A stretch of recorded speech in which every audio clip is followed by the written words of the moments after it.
The classroom was supposed to be quiet, just another day at the Galactic Defense Academy, where cadets from dozens of worlds studied the art of war. But when the towering instructor asked humanity's lone representative to demonstrate a primitive weapon, nobody expected much. After all, how could a species barely crawling into space impress civilizations that wielded plasma and disruptors? And yet, with nothing but desks, chairs, and a stubborn streak carved into her DNA, the human changed the way the galaxy saw her kind. Forever.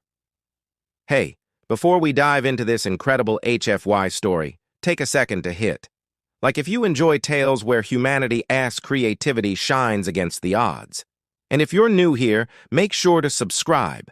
We post the best human sci-fi stories every week, stories that'll remind you why humanity always finds a way. Share this with a friend who loves clever underdog moments.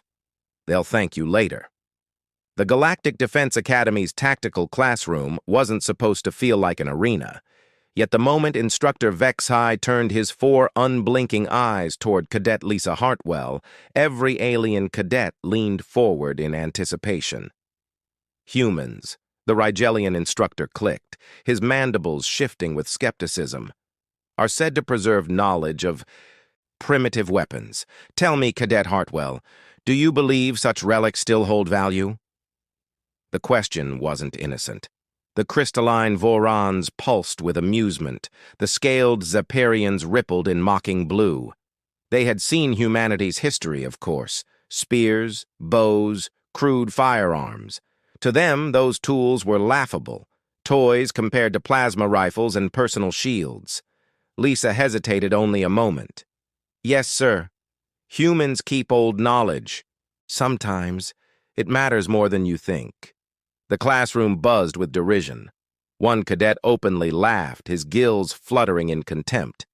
HFY raised a hand, silencing the room. Very well, then demonstrate. His shield generator hummed to life, a shimmering dome of energy wrapping around him. You may use anything in this classroom. Strike my shield. If you can cause even the faintest disruption, I will admit your claim has merit. Every gaze turned toward Lisa. The challenge had begun. For a heartbeat, Lisa didn't move. The air in the room seemed heavier, charged with quiet expectation. 23 alien cadets sat perfectly still, watching, waiting for the human to stumble, to confirm what they already believed. Her mind raced. Desks, chairs, hollow projectors, environmental panels, nothing here resembled a weapon. To the aliens, it looked hopeless. To Lisa, it looked like a puzzle. The Zaparian cadet Crexmore leaned forward, scales glowing in amused yellow. What will you do, human? Throw a chair at him? His words rippled through the class like a joke shared at her expense. Lisa ignored him. Instead, she began pacing slowly along the rows of furniture, running her fingers over the edges of desk legs, feeling the tension in the window blinds, noting the light flexibility of a chair back. Some cadets whispered. Others smirked. One even muttered, "She's stalling." But Lisa's eyes weren't distracted. They sharpened with focus, the same way her grandfather S had when teaching her to tie fishing lines or craft snares out of nothing but scraps. In her silence, doubt grew. But not in her. It was in the instructor, in the cadets, as they realized. She was planning something. Lisa crouched beside a desk and began unfastening one of its metal legs. The sound of twisting bolts echoed in the quiet classroom. Confused glances spread among the cadets. Surely she wasn't dismantling furniture for a weapon, but she was. With steady hands, Lisa worked quickly, pulling apart a chair back to form a curved support. She stripped the elastic cord from the window blind, tugging it free with a sharp snap that made half the class flinch. Piece by piece, the shape emerged.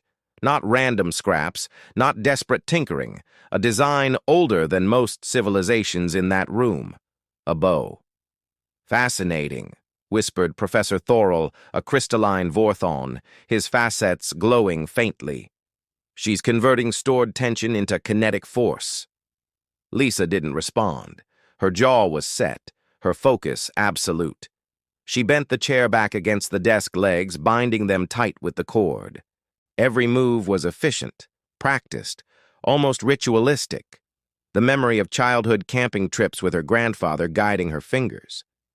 By the time she lifted the contraption, the laughter had stopped. No one smirked now. "This," Lisa said softly, holding up the improvised weapon, "is called a bow, and humans have never forgotten how to use it." Lisa scanned the room for ammunition. Her gaze landed on a holographic stylus, long, sleek, and tipped with a fine point. Perfect. She tested its weight, then slid it against the cord. The aliens leaned forward, fascination overtaking mockery. None of them had seen anything like this. "You can't be serious," Crexmore muttered, though his scales had shifted from mocking yellow to anxious green. Lisa drew the cord back. The bow creaked, tension humming through the improvised frame.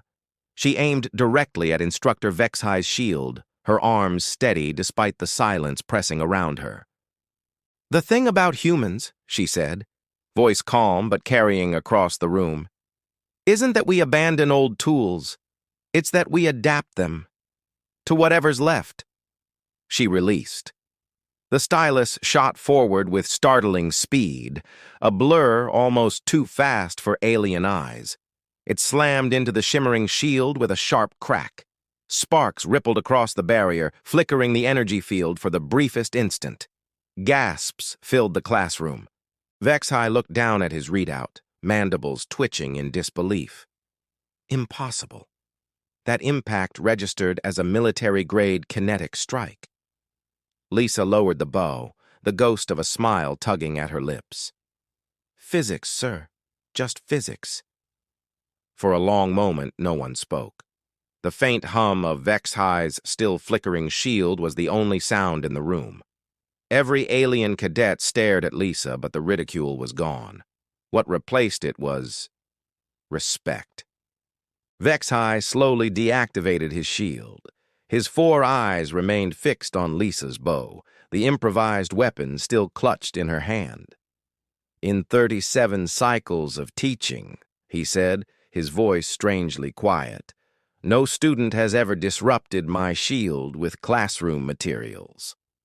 Crexmore, once mocking, now shifted to a deep blue of humility. How long would it take you to teach others to make such a device?" Lisa set the bow down gently, her fingers brushing the cord. "That depends," she said, her tone lighter now, "on how many chairs and desks you're willing to sacrifice." Laughter rippled across the classroom, but this time it wasn't at her expense. As she sat back down, Lisa remembered her grandfather's words.